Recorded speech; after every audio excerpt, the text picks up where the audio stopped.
En esta lección estudiaremos lo relacionado con los conflictos. En esta ilustración se presenta la dificultad por sí misma porque fue a causa de algo bueno. Sí, es así. La iglesia estaba creciendo y por eso surgió el conflicto. ¿Qué sucedió? Algo muy simple en realidad. La iglesia crecía mucho y los griegos se enojaron diciendo que sus viudas necesitadas estaban siendo desatendidas por favorecer a las viudas de los hebreos. ¿Qué podrían hacer? Este es un problema que puede presentarse en cualquier lugar. Un grupo de gente se siente despreciada a causa de otros. Ahora, veamos si podemos encontrar la causa de este problema. La dificultad tuvo que ver con un conflicto en las relaciones. Ambos grupos eran judíos, pero había una diferencia. Aunque la mayoría hablaban hebreo y griego, el hebreo era el idioma materno de los judíos hebreos, mientras el idioma griego era el idioma materno de los judíos griegos. Esta tensión se sentía en todas partes, aun fuera de la iglesia. Los griegos sentían que eran ciudadanos de segunda clase. Sí, ellos eran judíos, pero no lo mejor de los judíos como los hebreos. Al menos, esta parecía ser la opinión general en esos días. La barrera del idioma probablemente era la mayor razón de esta tensión. La otra tensión tenía que ver con la cultura. Los griegos, o judíos helénicos, habían nacido y echado raíces fuera de Jerusalén. Por ejemplo, el templo era importante para ellos, pero desde que solamente lo visitaban 1-2 veces al año, ya no era tan trascendental como para los judíos hebreos que habían echado raíces en la misma Jerusalén o muy cerca de allí. Los judíos hebreos habían sido más leales al pasado, mientras que los judíos griegos eran más abiertos a los cambios sin guardar todas las tradiciones como sus hermanos. Debemos decir entonces que existían diferencias entre estos dos grupos, diferencias en su cultura, al igual que existen diferencias culturales dentro de un mismo país. Este conflicto y la sensación de los judíos griegos de que ellos eran despreciados, ya fuera verdad o no, fue suficiente para causar una abierta disensión. Era tiempo de resolver el problema. ¿Qué clase de solución servirá para que todos quedaran contentos? Veamos, ¿qué hizo el liderazgo, los apóstoles, para resolver el problema? Primero que todo, no salieron a la defensiva. No vieron esto como un ataque contra ellos, sino como algo muy natural dentro de una comunidad en crecimiento. Es muy fácil ponerse a la defensiva. Si se presenta un problema, ya sea dentro de un matrimonio, de una familia o dentro de la iglesia, y este sale a flote, los líderes se sienten tentados a ponerse a la defensiva. Los apóstoles no lo hicieron así. Vieron el problema y llamaron a la asamblea general para tratarlo abiertamente, sin reuniones a puerta cerrada, todo afuera y abierto, muy reconfortante. ¿Qué resultados habrían tenido algunos de los problemas que tú has visto si el liderazgo hubiese tomado este ejemplo? Luego, los apóstoles no atacaron a los que protestaban.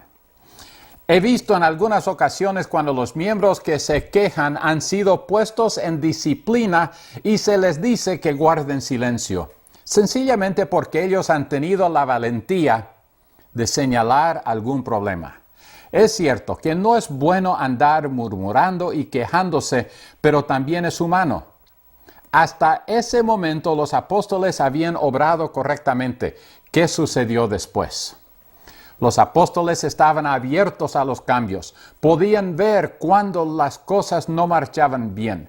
En vez de culpar a la gente, determinaron que era necesario hacer cambios. Quiero usar una ilustración para probar este punto. Recuerda que la iglesia está creciendo. Mantén eso en mente y veamos esta ilustración.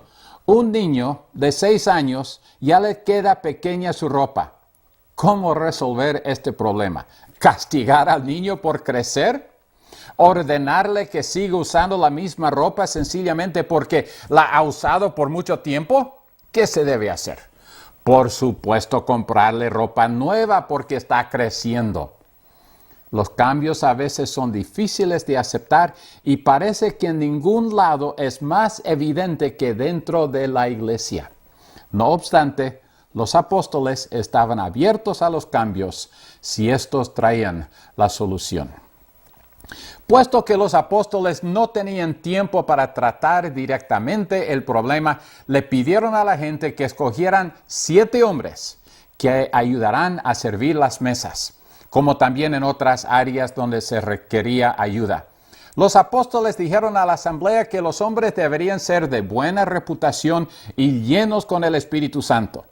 A la asamblea general le encantó la idea. Votaron en orden por 7 hombres. Los apóstoles aprobaron la elección. Así nació el cuerpo de diáconos. ¿Quieres saber algo muy interesante? Bueno, estos 7 hombres escogidos tenían nombres griegos. ¿Sabes lo que significa esto? Significa que los judíos hebreos y también los judíos griegos enterraron sus diferencias y votaron por hombres más idóneos. Creo que ese es un gran ejemplo para nosotros, ¿verdad? Muy bien. Hemos presentado el problema y visto la solución. Ahora, ¿cuál sería el resultado? Primero que todo, se dio comienzo a un nuevo cargo ministerial. Ahora, no solo los apóstoles ministraban, sino que algunos laicos ocuparon puestos de servicio. Después, la iglesia continuó creciendo. El problema se resolvió. Esto no significa que nunca más hubo problemas, sino que este se arregló. No vemos más a través del resto del libro hablar acerca de esta dificultad. Este segundo conflicto que estudiaremos tuvo que ver con el diácono Esteban. Esteban empezó a predicar en muchos lugares. Me parece interesante que estuvo entre los escogidos para servir a las mesas, pero aún así predicaba en lugares remotos.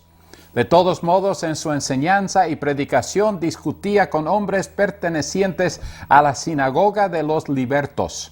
No tenemos tiempo para entrar en detalles en cuanto a sinagogas ni de esta en particular. Bástanos decir que esta sinagoga estaba formada por una mayoría de judíos helénicos o griegos que venían de diferentes áreas.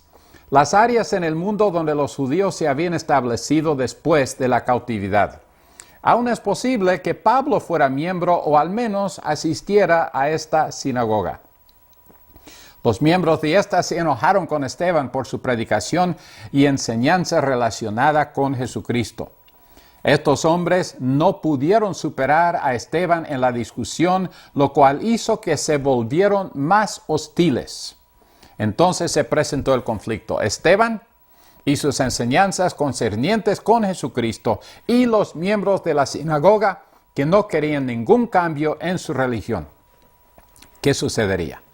A diferencia de la ilustración previa, esta situación se puso peor. De hecho, llegó a volverse alarmante.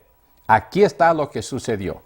Puesto que esos hombres no tenían argumentos convincentes contra Esteban, rechazaron su sabiduría y también al Espíritu Santo. Sencillamente, rehusaron aceptar la verdad aun cuando se les presentó con pruebas. Tuvieron reuniones secretas, les pagaron a testigos falsos para que dijeran calumnias contra Esteban. No hicieron nada a la luz pública ni en la forma correcta. Todo fue secreto e incorrecto. He estado en algunas reuniones cuando esta actitud se ha presentado. Es una actitud abominable que Dios desprecia. Estos hombres simplemente rechazaron cualquier clase de cambio. El único cargo verdadero que presentaron contra Esteban fue por sus enseñanzas de que Jesucristo deseaba cambiar las costumbres. Eran esclavos de su propia cultura y tradiciones. Esteban terminó entregando su vida sencillamente porque aquellos hombres no aceptaban cambios. Qué triste. 2 errores. ¿Vemos el tercero? ignoraron las ideas que Esteban presentó y lo atacaron. Llegó a ser un asunto personal. Usaron testigos falsos que lo acusaron de hablar contra el templo y la ley. En la siguiente lección veremos cómo respondió Esteban a esos cargos. De nuevo, un terrible error. Puesto que no pudieron superar la sabiduría que Esteban demostró, simplemente evadieron su ignorancia y lo atacaron. Bueno, ya conocemos cómo salió eso. Fue de malas a peores. Y por fin Esteban perdió su vida. Ojalá que de estas dos ilustraciones podamos ver la importancia de hacerlo todo abiertamente y en orden a la luz del público, y que no seamos como fueron los en contra de Esteban. ¿Cómo haces tú en tu iglesia?